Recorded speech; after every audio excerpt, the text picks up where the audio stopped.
If you want a healthier, more energized team, it starts with a simpler approach to leadership that anyone can learn. Let's chat with Julia Rock about how to uncomplicate it all.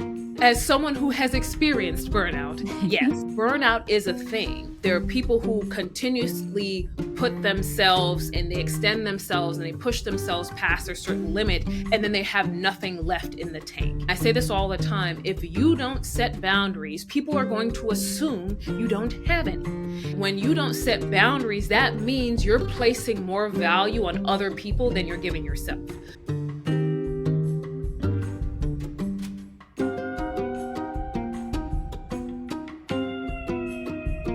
She's been featured in Fortune, Business Insider, and Entrepreneur. And today she's here to talk about burnout, culture, and what real leadership looks like as we head into 2026. Welcome to the show, Julia. Thank you, Chelsea. I'm so glad to be here. Thank you for the opportunity. I'm really excited for today's conversation. Well, what drew me to your work was a very simple phrase. Leadership isn't complicated, it's just hard. So what did you mean by that? Well, I usually like to explain that with an analogy. So, when you think about losing weight, right, the idea of losing weight is you have to lower your calories and increase your physical output, right? In theory, it's not complicated, right? To say, okay, eat less, work out more. Got it. But is it hard? Absolutely. We don't want to give up the cakes and the pies and the things. We don't want to have to run another mile, right? So it's hard. And so it's a similar idea with leadership. It's not that you don't need all the complicated frameworks and the buzzwords and the personality styles. I'm an A, B, C, D, E, F, G. You don't really need any of that. But the work of being a leader, it's hard because it causes you to put yourself on the back burner and put others first. Mm. And what are most leaders getting wrong today that's making things harder than they need to be? Well, how much time do you have?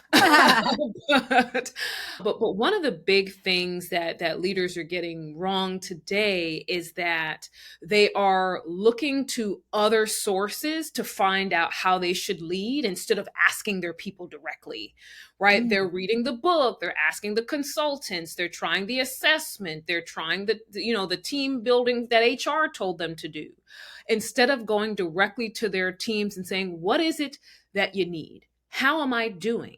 Is there an area of support that I could show up better in? But because that requires a certain level of vulnerability and showing up in the sense of, man, maybe I don't know everything, they try to figure it out elsewhere. It's always interesting for me when I'm working with leaders and I'm like, guys, we're sitting in a room by ourselves. The people that we need to ask are out there. So I'm happy for the check, right, to come in and speak. I love it, but the people that you have to ask are not in here. They're out there. And that's really the biggest thing that leaders are getting wrong. And is it still important, obviously, to get outside ideas and learn from other leaders and coaches, but you got to start with the folks you're actually leading? Absolutely, because you want to get insights, right? You want to get perspective, what has worked well for other people. So it's not about closing yourself off, but it's about making sure that those are not the only voices you hear, because your team's sitting there watching you, wondering, well, why is he doing that? Well, no one asked for that. Or why is she doing that? Like, we don't want this other newfangled thing that other team is doing, because that works for their dynamic. Where Yeah. we have a different dynamic. So it's about bringing the pieces together rather than just excluding the voices of your team. I just had a mental image of, I don't want to, why do we all have to wear the same silly hats now? That's not going to make things better. Like, where'd you get that idea? We don't want the hats. We don't want the t-shirt. We don't want the ice cream for the 8th time this quarter. We just don't, right? But someone told them that this is the way to engage people, right? Mm. And some of the best advice that I got from a coach of mine several years ago is that you don't have to do engagement if you are engaging. Right. And so for a lot of leaders, they're trying to do the engagement jazz hands, right? We're Oh, doing this team building, ice cream, pizza, right? We're doing the jazz hands, right? Meanwhile, your team's like, we don't want any of that. We yeah. want you to advocate for us. We want you to give us meaningful work. We want flexibility. We want you to listen. These are all free things leaders could do. But instead of doing the free things, they opt for the things that cost money that no one asked them for. And it takes up time that people already don't have. How did you get into this line of work? Tell us. I know we Yeah. dove right into the topic, but where'd you come from? Yeah. No. So, man, so I actually started many moons ago in college. So I started helping people with resumes and cover letters and things when I was in college. And then over time that grew into a full-fledged career coaching business. And while I love career coaching and helping people get to their next opportunity, I started to notice a pattern, especially with clients who would come back, right? Mm, That we would land the job and we're high fiving. And then, like a year or two later, they're back. And I'm like, well, what happened? I thought we loved the job. And the company's like, well, I'm having this challenge with my boss and that challenge with my boss. And I noticed that that was happening over and over again with different clients. So I thought about it, I'm like, well, I can help the individual, but it seems like there's a leadership problem within organizations that's driving talent away or causing toxic workplaces or driving people, creating tough work environments. And so that's where I said, okay, there's an opportunity for me to create a different level of impact if I can help things at the root.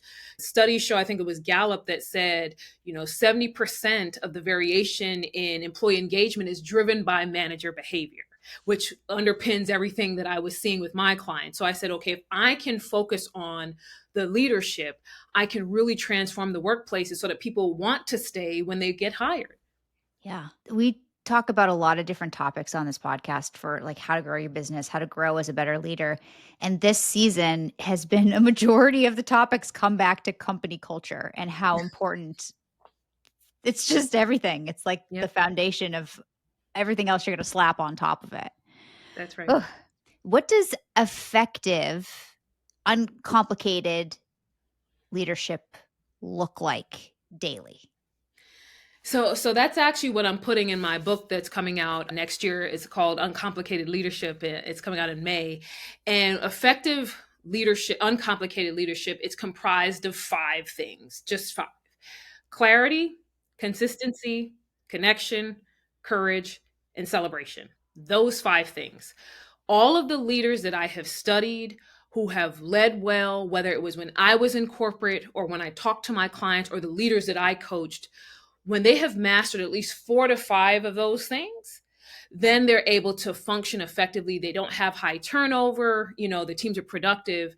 It's when the leaders aren't mastering those things and they're struggling in various areas that you find them unable to get the results out of their team. The team collaboration doesn't work. Folks are looking to exit, morale declines, etc. And so, for any leader that's listening, if you are able to communicate clearly and effectively and set the right expectations and clarity with your team, if you show up in a consistent fashion, if you are willing to build a deep connection with your team, if you have the courage to advocate for your team and also be vulnerable with them yourself and celebrate your team and recognize them for a job well done, if you're willing to do those five things and commit to that, that's how you're able to be effective. And I know it sounds like, simple, but that's the idea. It's like it's supposed to be simple, but it's just hard.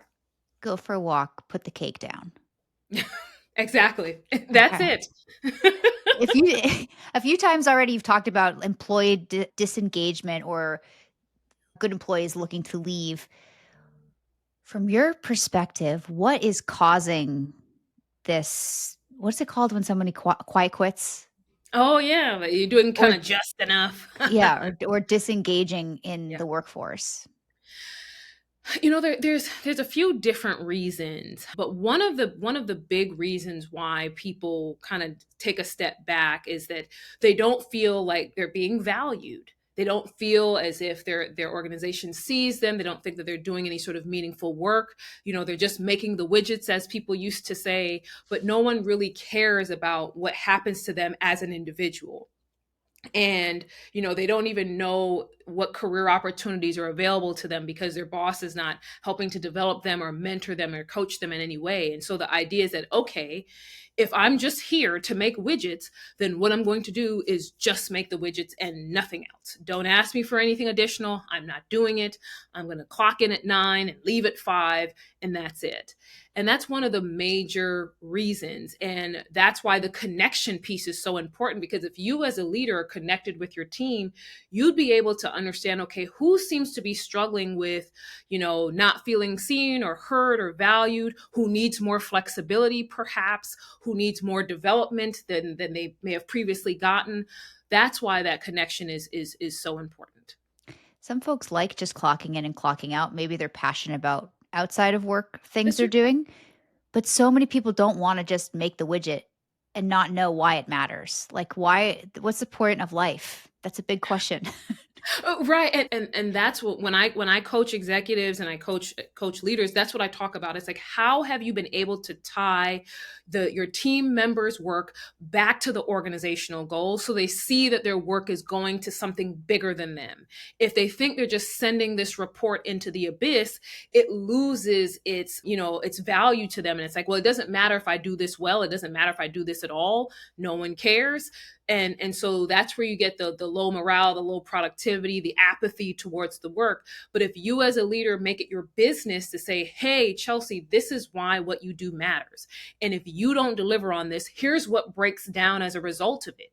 Now you begin to feel like, oh, hey, my role is important. Mhm. Now you're willing to take on more ownership and saying, hey, I've got to make sure I execute, because I know how this impacts someone else downstream. And it's not just jazz hands saying like, "Okay, I'm checking the box and telling them why they matter." It's like you actually need your teammates. And if you don't, I don't know why you have them, but like, come on. Exactly. So would that be clarity? Yes. So that's typically what I talk about from a clarity standpoint is, one, are you able to set the expectations with your team as to what you expect of them and what they should expect of you? Because expectations goes both ways.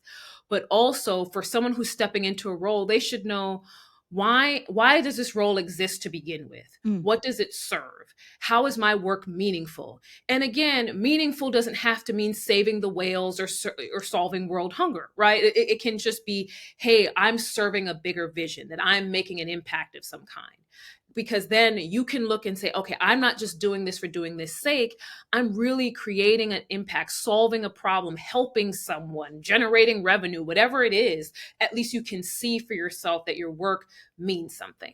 It's like so I get warm feelings when we talk about culture and getting I just know so many people out here are like, "Oh shit, sorry, I swear sometimes.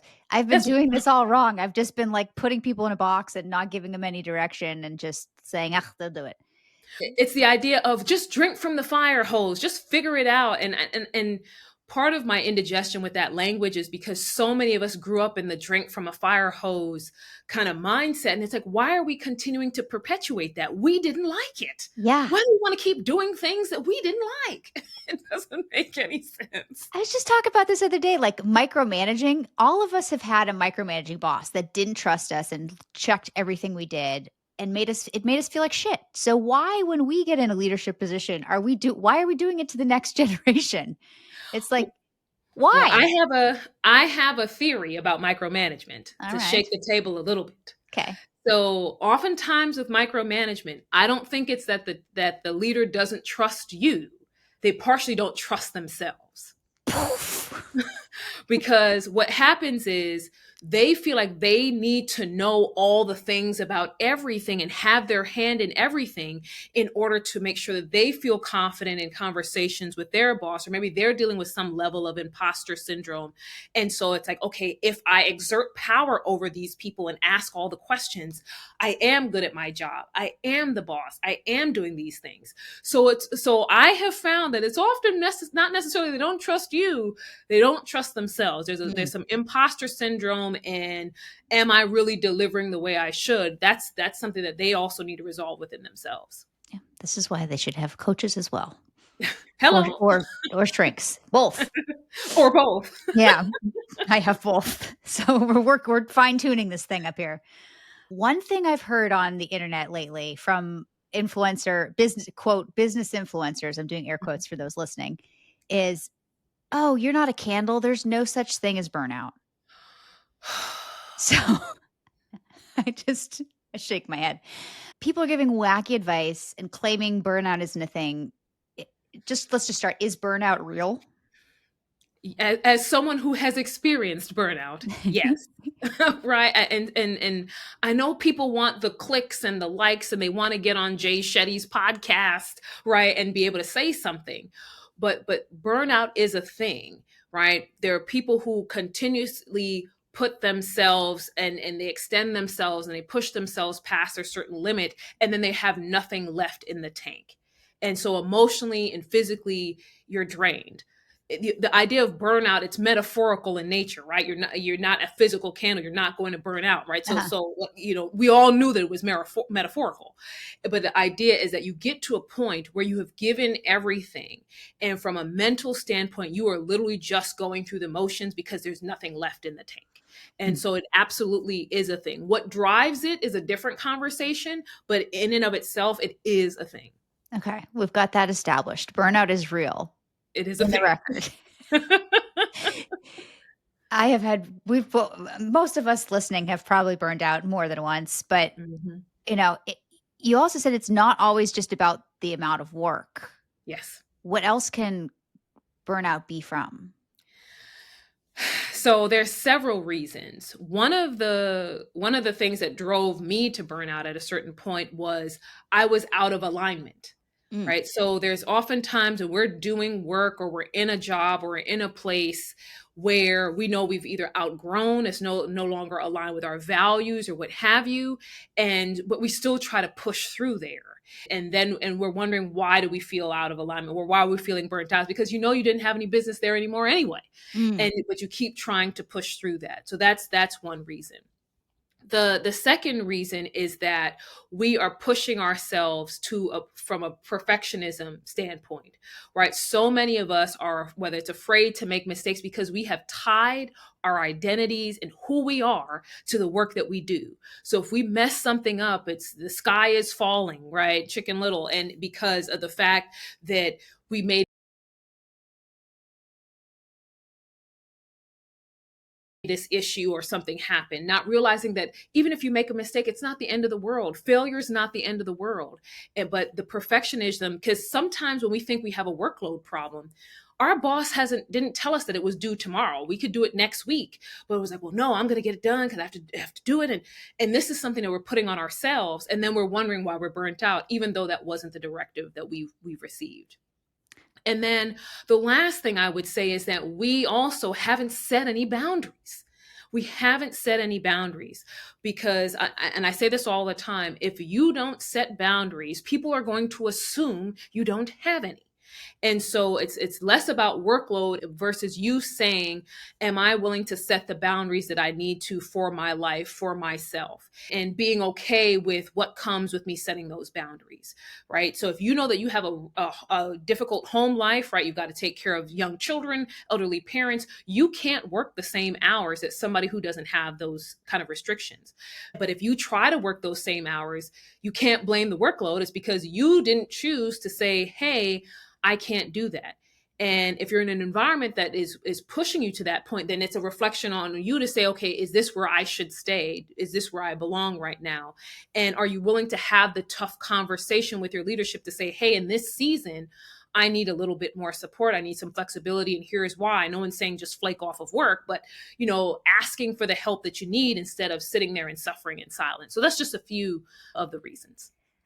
I wanna get back to boundaries in a second, but as a note, if you set boundaries or you don't do the extra work or you clock out, you're not you're not gonna get in trouble. It's gonna be fine. Like, and The if sky will not fall, the world will still spin, I promise. as soon as they started declining meetings, I was like, "Nah, there's no agenda in that. I don't think I need to." As soon as they started doing that, I started doing way better at work. As soon as they started setting boundaries. You had a video on the internet. What is it called? Instagram. Oof, Okay? I'm I'm fancy. Somewhere, it was But there. somewhere on the internet that was talking about the value you're giving people when you don't set boundaries. So, Mhm. can you touch on that, like the value you're giving somebody else? Yeah, absolutely. Because the idea is that when you don't set boundaries, that means you're placing more value on other people than you're giving yourself, Mm, right? So whenever you're like, hey, I'm going to skip dinner and I'm going to skip out on sleep and I'm going to do all these things so that I can deliver what Chelsea needs. The question is, why is what Chelsea needs and why is Chelsea more important than me, my sleep, what I want for myself? Why? That's the question that we many of us need to ask ourselves, because it's easy to say, oh well, it's work, it's what my boss said, and it's like, but that's an excuse, right? mm, That's an excuse you're giving yourself. It's a narrative you're telling yourself instead of saying, hey, I know I'm not comfortable with this. What if I have the conversation with Chelsea and see what compromise may exist, mm. right? Versus saying, I'm not going to ask, this is just the expectation. We have agency over our lives, we have agency over our careers, and we don't have to give that up to someone else just because we're employed with them. We still reserve agency over ourselves and our lives. In the beginning of this call, we talked about how leaders often put their teams first. Is there a Mhm. way that leaders can burn out, and how can they protect themselves from it? Yeah, so many different issues there, because a lot of times with leaders, especially if they're a new leader, they're trying to prove themselves, right? So they're trying to do all the things, and part of it is knowing that it's okay that you don't know everything. Mm, And you don't have to take on everything by yourself. And so part of it is that they don't ask for help because they don't want to show up as a leader who doesn't know things. And so that pushes them towards burnout. Also, they're trying to accept whatever's coming down from on high, right? Like the bosses above say we need to do this, and you're like, okay, I'm going to get it done, not realizing that that type of unsustainable pace is going to burn you out. And so part of what I tell leaders is to step back and say, what kind of leader do I want to be? What kind of example do I want to be? And what kind of life do I want to have outside of this job? And that reset allows them to say that, hey, if I say no to Chelsea sending me something, that's not indicative of my leadership skills as me being a bad leader. That's actually me being a good leader saying, hey, we just don't have the bandwidth for that right now, or the team's working on something else, or I'm working on something else. Let's prioritize when you need this and why you need this. And so it's really about them setting their own boundaries. It's then also leveraging the expertise of your team. When, especially if you're stepping in as a new leader too, like your team knows a lot. They know where the bodies are buried, they know the shortcuts, right? So you can actually ask them, say, hey guys, I need help on this one. And oftentimes, if you go to them earnestly and vulnerably, your team's really willing to step into action to say, hey, how can we help? Because they want to look good too, right? They want a mm. good end of year performance review. So if you ask them earnestly, they're going to spring into action and support you. And then I would say the last thing is remembering it's just a title, right? It's just a title. So many, I'm VP now, right? And so there's so much pressure that comes with that, or I'm in the C-suite now. And so we put so much pressure on ourselves as leaders because we have the title, forgetting that it's just a title. Your job is still to lead, but you're still a human being. And without the job, you're still a human being. You still have family and other people to be with, and your life still has meaning outside of that title. So those are some of the things that I would say for leaders: to take the pressure off of yourself, leverage your team and realize that you're not tied to that title. You're not married to that title. It could be gone tomorrow. Yes. Hmm. And if you're starting to take care of yourself, you're a leader who was feeling burnt out or you weren't taking care of yourself, how does starting to take care of yourself change how your team gets gets to enjoy or live their lives? Man, I think about me when I was burning out, because I remember when I was getting sick. And so my team, because I'm one of those that I was working myself to sickness. Mhm. And so my team would have to take on certain things because I was starting to get more sick. And they would also then work themselves that hard because they saw that I was working myself that hard. And I would send emails all hours of the night because I just have ADHD. And so I'm up doing stuff. And so they're sending stuff at weird hours. And I'm like, this is not it. This is Mhm. not okay. And so with me starting to bounce back from that, I told them, hey guys, this is not an expectation. If I'm working at these hours, it's solely because I want to. It has nothing to do with you. You can respond during business hours. And then as I started to get well, I was able to make sure that I was handling everything that I was supposed to, but then my team members felt more comfortable, asking for time, taking time, doing things. And so what we have to remember as leaders, that we are the examples. Our teams, they take the cues from us. So in terms of how they're going to show up, they're going to watch how we show up and say, okay, if this person is working to the last minute, I can't be the new analyst, and I'm not working as long as my boss. And so we have to remember that we are the example. And so once you start to set the right example, your team will follow suit, and you'll find that they're more productive because they have the time to rest, they have the time to collaborate, they have the time to let work sit and come back to it, versus going like a machine. Because we have to remember, we're not robots, right? Mm, We're not machines. not yet. Right. Fair enough. Fair enough. I heard the email at all hours. I used to think I was such a badass. I'm like, oh yeah, I'm sending an email at 2 a.m. And then I was like, no one thinks I'm cool. The CEO was like, why are you doing that? Stop doing that. Why are you doing it? There's And I no need. It's even though I like work, like, I would wake up in the middle of the night and be like, "Ooh, this is a great idea. I'm gonna just do it." When I figured out that scheduled send was something, I think it changed the entire company's life, because they're not getting they wouldn't get an email till 8 AM, like, never on the Right. weekends. It was always scheduled only during business hours. Right. No 3:45 emails. Because like I said, I used to send them, and then my team's like, "Did you need me to work on this then? I was asleep." And I'm just like, "I wasn't expecting you to be up at 3:45. That's just me being neurotic." It's like a frantic energy that Right. comes when everyone's burning out together. Right. Exactly.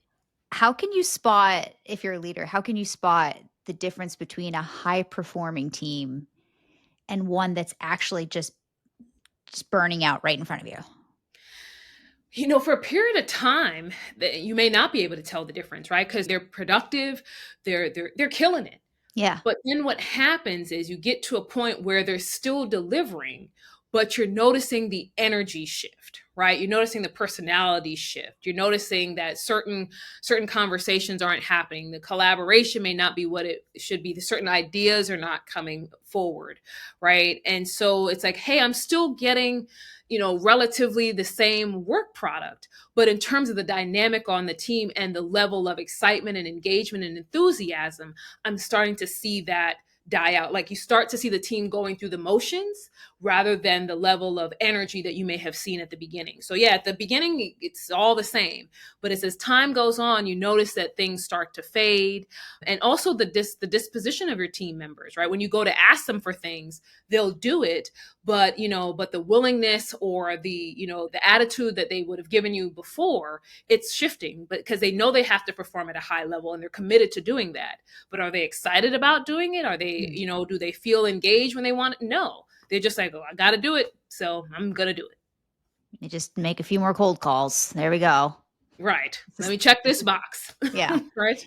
What can you do if you notice that folks are starting, like, you look around your team, you're like, "Oh, this used to be really fun and we were, like, crushing our goals and loved it, but right now it looks like we're all real tired and pissed off." What's something you can do in that instance? So I'm from Brooklyn, so I'm a straight shooter. So in a situation like that, I would first just bring the team together, right? Bring the team together and say, "All right, y'all, we looking tired. What's going on?"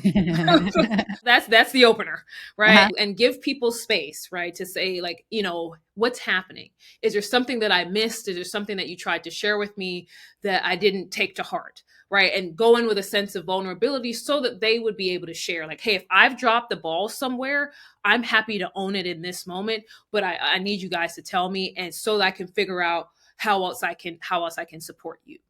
And then you have those people who are the chatty patties in those meetings, and you have the people who are just sitting there, who are just like, right? And so those are the people that you would go and talk to later, right? So have a one-on-one, take them to lunch, go water cooler, whatever works for you, and just really understand, hey, Chelsea, we had the all hands, but I realized you didn't say much, so I wanted to make sure that if you had concerns, that I heard those from you directly. Right. This is a safe space. We're in this conference room or wherever together. What you say here doesn't leave here. I'm not going to be offended by what you say. Just let me know. And so that when people feel like they have the room to talk, they'll often talk.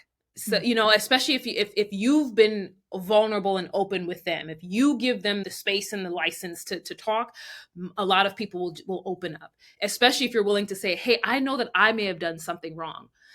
I know that I may have made a misstep anywhere. I know I've been trying to push the team for us to hit this quota. So if it's on me, let me know it's on me. Because then someone's gonna be like, you know what, actually, Chelsea, it is on you, right? It gives people the space and safety to say something. This ability to even straight shoot is a big skill. Like, for a leader to step into a room and be able to have a fierce conversation with their team, and for their team to feel safe saying things back, that's a whole culture, like, skill set. Are leaders afraid of saying the wrong thing? Or how do you coach leaders that you work with to be able to have those conversations? So not everybody's going to be me, right? So I asked them, to first put themselves in the shoes of the other person, right? A lot of times leaders forget that they were once an analyst or an associate or a specialist, right? And so I asked them, let's take a step back in time and remember what it was like for you. What would have helped you feel comfortable saying something to your boss if something had gone wrong? What would you need to hear? And again, not everybody's going to be you, but it gives you some context as Mhm. to how can I approach the conversation.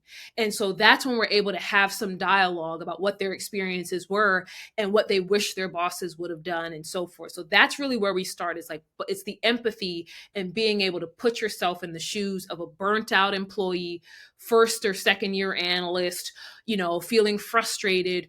What would you have wanted your boss to say to you in that moment so that you would feel comfortable to at least speak up about what you were going through? So you work with a lot of leaders. If you were to give an overwhelmed leader or someone who's listening to this and like, "Oh yeah, I need the help with this," a Post-it note to put on their desk, what would it say? Failure is not the opposite of success, it's a part of it. Mm. So, a lot of leaders feel like if they fail or they make a misstep as a leader, all hope is lost. They suck and there's no redemption, right? And I want to relieve leaders of that pressure. You Mm. will fail. You will mess up. Your people will get frustrated with you. It's going to happen. And that doesn't mean that all hope is lost. You can still be a successful, effective leader that gets great results and have a productive team with high morale, but you have to be willing to learn from those mistakes instead of just seeking to repeat them. Mm. Sometimes it can feel heavy to make changes, like, to your culture, to the way you lead. Turning those things can feel like a huge cargo ship. It's gonna be slow. Are there any small things or quick things that a leader can just start doing today so that they can start making some of the improvements that we talked about here? Absolutely. First and foremost, if you have not had a one-on-one with your team member in the last month, put it on the calendar. Right? And it's like, "Oh, I've got a team of 500 people. I can't meet with everybody." You likely have a team of direct reports who are helping you to manage those 5. So let's not be obtuse, right? So it's like, who can you meet with, right? Mhm. So start to meet with those, put them on the calendar. And then I would take a moment and then take a moment of reflection and to say, "Okay, I've listened to the conversation with Julia and Chelsea. I'm feeling overwhelmed. What kind of leader do I truly want to be? And am I showing up as that leader today? And what do I think is missing?" So there's some self-reflection that you can do right now. And then when you get back into the office, if you don't have that time on the calendar with your team, and shift the one-on-one dynamic from being, okay, what project did you work on? Did you get this email to Mary? And really ask about, hey, how are you doing? How do you feel in your role? Do you have the right level of support? Is there something that I could be doing for you as a leader that I'm not yet doing? Right? Those are questions you can ask right now, because then you're able to gather that feedback from everyone and realize, am I hearing the same theme? Is everyone saying that I'm unclear in my expectations? Is everyone thinking that I'm a pushover? Right? So you're able to gather data to say, okay, I now know how to treat the people on the team, but now I know these are areas, glaring areas that my team has been able to call out, and this is where I need to place more focus. So those are two things they could do today. When you do have these one-on-one conversations, and if it's not something that you normally do, you might freak your team out. like, oh shit, I'm going to get fired or something big is happening and I don't know about it. Is Yeah. there a sentence or two that you can say at the top of those meetings? Like, I'm working on my leadership style. I did some reflection, just something to not freak them out. Yeah, no, for sure. If this is not something that you do often, it's like I'm committed to being a better leader, and after some reflection, I'm not sure I'm being the best that I can. But instead of making something up in my head, I wanted to come to talk to you. Mm, It's because then it's like, oh, it's nothing. It doesn't have anything to do with me, right? It's like make it about you as a leader. I'm not sure I'm doing my best job as a leader, or I've done some reflection, and I wonder if there's some gaps in how I'm performing, and I want to ask you directly. Because now the employee's like, okay, all right, I can lay all my cards on the table now, mhm. right? And so it brings the pressure down quite a bit. Those 2 points that someone could take action on today were not complicated, but they are a But they little may be hard. hard. Yeah. We challenge you, leaders, Yes, go out there and get it done. and like you said, put down the cake, go for a walk. Oh, yeah, yeah. As the holidays are coming. Here we go. That's Right, okay. We can do it. we can do it. We're gonna power through. We're gonna power through. So tell us about, okay, you've got a Substack that I found. I'm just learning what Substack is, and then you've got a book coming out. So tell us about those 2 things. Yes, so Substack. So I started my Substack over the summer, and I just wanted a place where I could be my full weird self while Mm, talking about leadership. I feel like a lot of the other platforms they're looking for content that's just overly polished, and that's just not me. And so with Substack, that has allowed me to kind of just free reign to write. mhm, And so as I was writing, then I said, I really want to craft this into a book. So it's really taking the Substack and then adding more details around the 5 C's of uncomplicated leadership so that the book itself is a reference guide. I don't want the book to be something that someone reads once, like, oh, this was good, and they never mhm, look at it again. I want it to be that a leader says, man, am I performing from a clarity standpoint? Let me grab the book. Like that's what I want it to be. And so I'm so excited about it coming out in May of 2026. And like I said, I really want it to be that leaders share it with other leaders they know, because I want it to be an easy read, but something that spurs them to action. Oftentimes, what happens with whether it's leadership books or leadership assessments, you get this fancy PDF or workbook or something that you never look at again, mhm. and so your behavior doesn't change. But with something like uncomplicated leadership, where you can take action today, you don't have to wait to assess and figure it out. You can literally take action as soon as you put down the book. This could be a second sticky note. So they've got the one on their desk that tells them, "Go ahead and fail." It's part of it, and then they could put the 5 Cs on the second sticky note. That's right. That's 2 right. sticky notes, easy. That's right. Clarity, consistency, connection, courage, and celebration. There we go. All right. If there was a truth that you wish more people knew about leadership that we could leave folks with, what would you leave folks with? Well, I would say for the employees is that most leaders don't know what they're doing. No, so most leaders don't know what they're doing. So when you think that your boss has it all together, their door is closed in their office and they're like, "Oh my god." It's the same way that you are when you're doing something. Mhm, And for the leaders who are listening who think that their peers have it together, it's just that they may have put more time in or they may have a mentor, but at some point all leaders are like, what am I doing? I have no idea what I'm doing. No one wakes up and it's like, I'm the best leader that ever was. mhm. That just doesn't happen. It makes it feel, takes a little pressure off there. That's right. Appreciate, this has been so fun. I love this topic. I can't wait for the book, and I'm going to subscribe to your Substack. We're going to put links to that in the description and to all of her wonderful socials. But thank you again for coming on and sharing your wisdom. Thank you so much, Chelsea. This was a fun conversation. Would love to come back anytime. This was awesome. Yeah, for sure. We'll see you soon. Thank you.